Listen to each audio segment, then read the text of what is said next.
আপনি দেখছেন news now, আমরা জানি কোনটা খবর।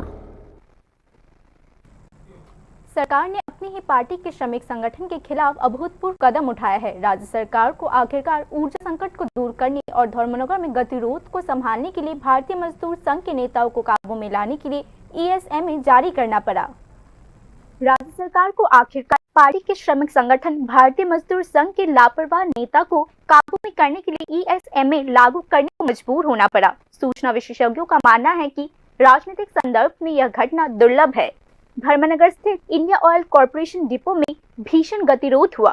BMS गुटों के बीच हुई झड़प के कारण टैंकर्स ड्राइवर ने लगातार 3 दिनों तक डिपो से पेट्रोल और डीजल लोड करना बंद कर दिया। परिणामस्वरूप राज्य भर में ईंधन की कमी की आशंका है। कई जिलों के पेट्रोल पंप्स पेट्रोल और डीजल लगभग खत्म हो चुका है। इंडिया ऑयल कॉरपोरेशन के अधिकारियों, उत्तरी जिला प्रशासन और पुलिस प्रशासन के अथक प्रयासों के बावजूद स्थिति पर काबू नहीं पाया जा सका। यहाँ तक कि राज्य की भाजपा नेतृत्व और खाद्य मंत्री भी BMS नेताओं को समझाने में नाकाम रहे। परिणाम स्वरूप सरकार लगभग घिर चुकी है।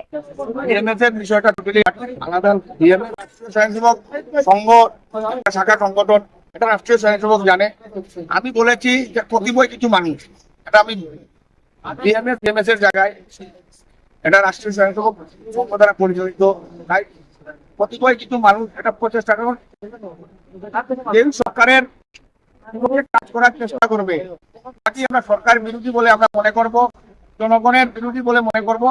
তাই আমাদের নৈতিক কর্তব্য রয়েছে যে আমরা রাজ্যে ক্ষমতায় রয়েছে, আমাদের ভারতীয় জনতা পার্টি পরিচালিত সরকার রয়েছে এবং আমরাও সরকারের প্রতিনিধি, আমি জেলা পরিষদ বা দলের দায়িত্বে রয়েছে। আমাদের নৈতিক কর্তব্য যেটা আমরা সেটা করছি, এটাই আমাদের মূল দায়িত্ব। তাই আমরা তেল আপনারা দেখেন রোজ হচ্ছে বেরোচ্ছে, আজকে রাত্রের কিছু তেল দায়িত্বে থাকবেন, আমরা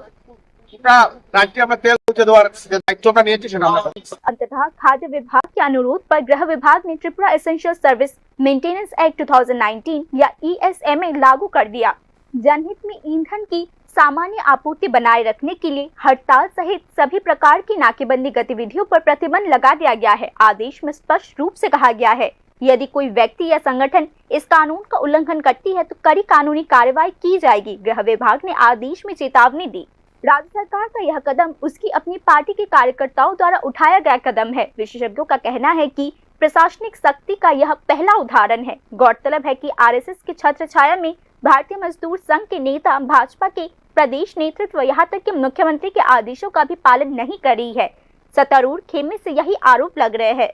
इसी बीच पेट्रोलियम डीलर्स एसोसिएशन ने IOC से टैंकर चालकों की सुरक्षा सुनिश्चित करने की अपील की है। यह घटना निस्संदेह राज्य के प्रशासनिक इतिहास का एक अभूतपूर्व अध्याय है। अपनी ही पार्टी के एक संगठन के खिलाफ ESMA लागू करना, राजनीतिक विश्लेषकों का मानना है कि यह न केवल एक प्रशासनिक संकट का बल्कि गुटीय संघर्ष और अनुशासनहीनता